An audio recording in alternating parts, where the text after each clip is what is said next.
ইসরায়েলে হুতির ব্যালিস্টিক ক্ষেপণাস্ত্র হামলা। ইসরায়েলি হামলায় আরও অটুট লেবাননের যোদ্ধারা। হিজবুল্লাহর সাথে উত্তেজনার মাঝে ইসরায়েলকে নতুন সামরিক সহায়তা যুক্তরাষ্ট্রের। বিরোধপূর্ণ তাইওয়ান প্রণালীতে জাপানি যুদ্ধ জাহাজ সতর্ক অবস্থায় চীন। কোন শত্রুই ইরান আক্রমণের সাহস করবে না বললেন খামেনি। লেবাননে তাণ্ডবের তীব্রতা বাড়াচ্ছে ইসরায়েল, নেতানিয়াহুর লক্ষ্য কি জানাবো বিস্তারিত।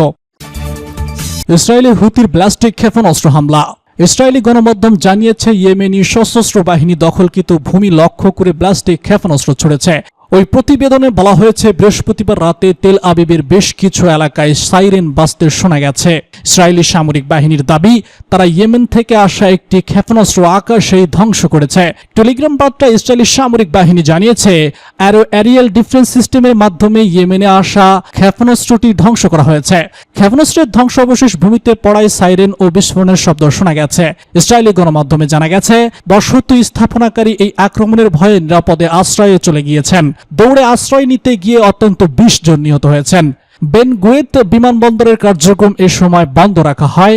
ইয়েমেনের সামরিক বাহিনী জানিয়েছে ইসরায়েলের কথায় কেউ আর বিশ্বাস করছে না, তারা হুতির বিবৃতি থেকেই তাকিয়ে আছে। ইসরায়েলি হামলায় আরও অটুট লেবাননের যোদ্ধারা। দীর্ঘ 1 বছরের যুদ্ধেও গাজায় স্বাধীনতাকামী যোদ্ধা দল হামাসকে এক বিন্দু হটাতে পারেনি ইসরায়েল। ব্যাপক ধ্বংসযজ্ঞ আর মৃত্যুর মিছিলেও অস্তিত্বের প্রশ্নে অবিচল হয়ে লড়ে যাচ্ছে হামাস যোদ্ধারা। এরই মধ্যে লেবাননের প্রতিরোধ সংগঠন হিজবুল্লাহর বিরুদ্ধে হামলা শুরু করেছে নেতানিয়াহু দখলদার সেনারা। এখনও দেখা যাচ্ছে একই চিত্র, যা এক প্রকার বিস্ময় জাগিয়েছে বিভিন্ন জনের মনে। ইসরায়েলের এমন হামলা সত্ত্বেও কিভাবে সীমান্তবর্তী অঞ্চলে অটুট আছে হিজবুল্লাহর সুড়ঙ্গ ও যোগাযোগ ব্যবস্থা। জার্মান গণমাধ্যম ডয়েচে ভেলের এক প্রতিবেদনে বলা হয়, নমনীয় কাঠামোর চেইন অব কমান্ড, বিস্তৃত সুড়ঙ্গ নেটওয়ার্ক ও গত 1 বছরে ক্ষেপণাস্ত্র বিশাল অস্ত্রাগার গড়ে তোলার কারণে হিজবুল্লাহ ইসরায়েলের হামলার সামলে উঠতে পারছে। বার্তা সংস্থা রয়টার্সের বরাত দিয়ে ডয়েচে ভেলে জানায়, অক্টোবর থেকে মিত্র হামাসের সমর্থন ইসরায়েলে নানা সময় ছোট আকারে হামলা করেছে হিজবুল্লাহ। তখন থেকে দক্ষিণ ফ্রন্ট লাইন এলাকায় হিজবুল্লাহ যোদ্ধাদের পুনরায় মোতায়েন করেছে। এ সময় যোদ্ধাদের অনেক সিরিয়া থেকেও এসেছে বলে জানিয়েছে এই সূত্রগুলো। সর্বাত্মক যুদ্ধ এড়াতে চাইলেও পরবর্তীতে দীর্ঘস্থায়ী সংঘাতের আভাস পেয়ে হিজবুল্লাহ লেবানন দ্রুত গতিতে অনেক রকেট ছুড়েছে। এক জ্যেষ্ঠ নিরাপত্তা কর্মকর্তা দাবি করেছেন, পেজার এবং রেডিও বিস্ফোরিত হওয়ার পরেও হিজবুল্লাহ রকেট হামলা চালাতে সক্ষম হওয়াটাই প্রমাণ করে যে গ্রুপটি বিশাল পরিস্থিতির মুখেও চেইন অব কমান্ড বজায় রাখতে পারছে। জানা যায়, ফিক্সড লাইন টেলিগ্রাম নেটওয়ার্ক এবং অন্যান্য ডিভাইস ব্যবহার করে নিজেদের গণমাধ্যম যোগাযোগ বজায় রেখে চলেছে। অনেক যোদ্ধা পেজারে পুরোপুরি মডেল বহন করেছিলেন, ফলে গত সপ্তাহে আক্রমণে তাদেরও কোনো ক্ষয়ক্ষতি হয়নি।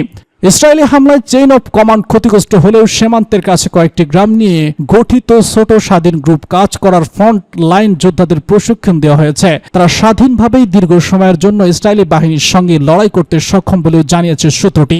দুটি সূত্র জানিয়েছে হিজবুল্লাহর বেশ কয়েকটি ভালোভাবেই তাদের অস্ত্র লুকিয়ে রেখেছে। রোববার দক্ষিণ লেবাননের এমন এলাকা থেকে রকেট ছোড়া হয়েছিল যেখানে তার প্রশিক্ষণের আগে ইসরায়েল হামলা চালিয়েছিল।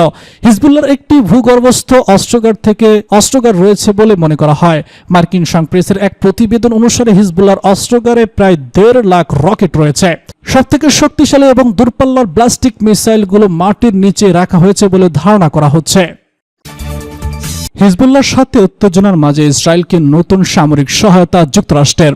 হিজবুল্লাহর সাথে উত্তেজনার মাঝে ইসরায়েলকে নতুন সামরিক সহায়তা দিয়েছে মার্কিন যুক্তরাষ্ট্র। বৃহস্পতিবার দেশটির প্রতিরক্ষা মন্ত্রণালয়ের এক বিবৃতিতে এই তথ্য জানানো হয়েছে।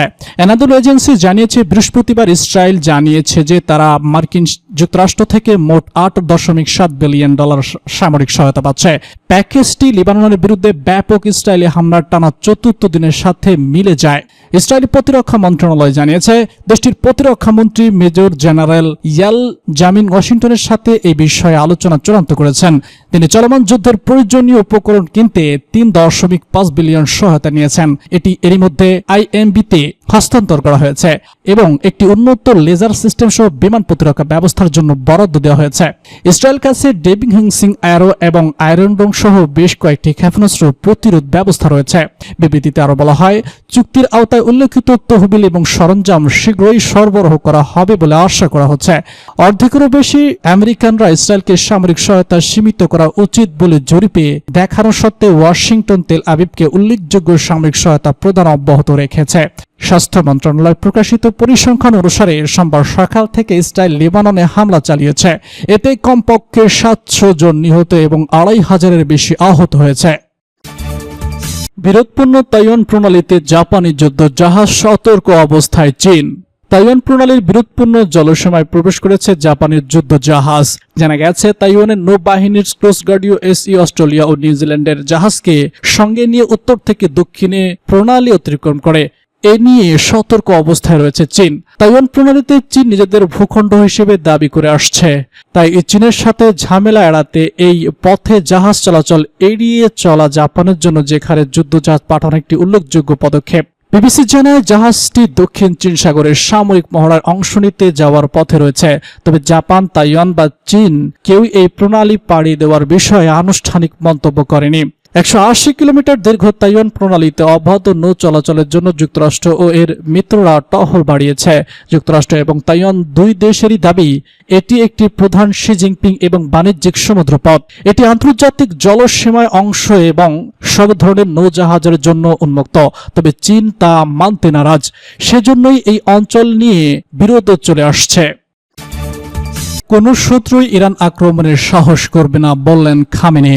ইরান প্রতি বুধবার পবিত্র প্রতিরক্ষা সপ্তাহ পালন করে। এই উপলক্ষে তেহরানের একটি অনুষ্ঠানে দেশটির সর্বোচ্চ ধর্মীয় নেতা আয়াতুল্লাহ আল খামি বেশ কিছু মন্তব্য করেছেন। তিনি জানান, দৃঢ় প্রতিরোধ শক্তি আর স্থিতিশীলতার কারণে শত্রুরা ইরান আক্রমণের সাহস করে না।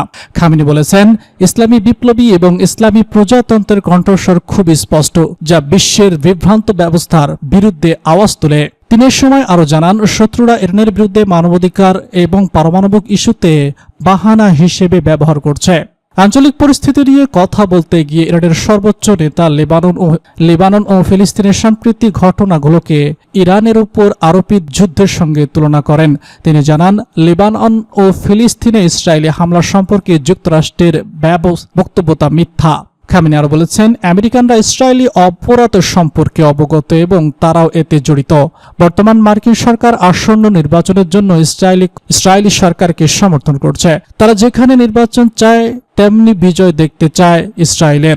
আমেরিকান মুসলমানদের ভোট পেতে তারা এমন ভান করছে যেন তারা এতে জড়িত নয়। লেবাননের তাণ্ডবের তীব্রতা বাড়াচ্ছে ইসরায়েল, নেতানিয়াহুর লক্ষ্য কি, জানাবো বিস্তারিত। পূর্ণ শক্তিতে লেবানন জুড়ে চলছে ইসরায়েলি তাণ্ডব। এর মধ্যে গত সোমবার থেকে ক্রমাগত হামলায় নিহতের সংখ্যা এখনো পর্যন্ত 700 ছাড়িয়েছে। এছাড়া হতাহতের সংখ্যা হু হু করে বাড়ছে। বাস্তুচ্যুত লাখ লাখ মানুষ। ইসরায়েলের দাবি, সীমান্তে নিরাপত্তা ফিরিয়ে আনতে হিজবুল্লাহর উপর হামলার প্রয়োজন রয়েছে। তবে বিশ্লেষকরা এই হামলার নেপথ্য হিসেবে 3টি কারণকে ইঙ্গিত করছেন। 1 বছর আগে লেবাননের ইরান সমর্থিত হিজবুল্লাহ মিলিশিয়া উত্তর সীমান্তের এলাকায় গোলাবর্ষণ শুরু করলে প্রায় 60,000 ইসরায়েলিকে নিজেদের বাড়ি থেকে যেতে বলেছিল। মার্কিন যুক্তরাষ্ট্র এবং জার্মানি সহ বেশ কয়েকটি দেশ হিজবুল্লাহকে সন্ত্রাসী সংগঠন হিসেবে তালিকাভুক্ত করেছে। ইউরোপীয় ইউনিয়ন হিজবুল্লাহ সশস্ত্র শাখাকে সন্ত্রাসী গোষ্ঠীর তালিকায় অন্তর্ভুক্ত করেছে। হিজবুল্লাহর দাবি, গাজা ইসরায়েলের সমর্থনে তারা রকেট হামলা চালাচ্ছে। হামাসকেও জার্মানি, মার্কিন যুক্তরাষ্ট্র, ইউরোপীয় ইউনিয়ন এবং অন্য অনেক দেশ সন্ত্রাসী সংগঠন হিসেবে তালিকাভুক্ত করেছে। পরিচালিত স্বাস্থ্য মন্ত্রণালয়ের মতে হামাসের বিরুদ্ধে ইসরায়েলের যুদ্ধে অন্তত 41,000 মানুষ নিহত হয়েছে।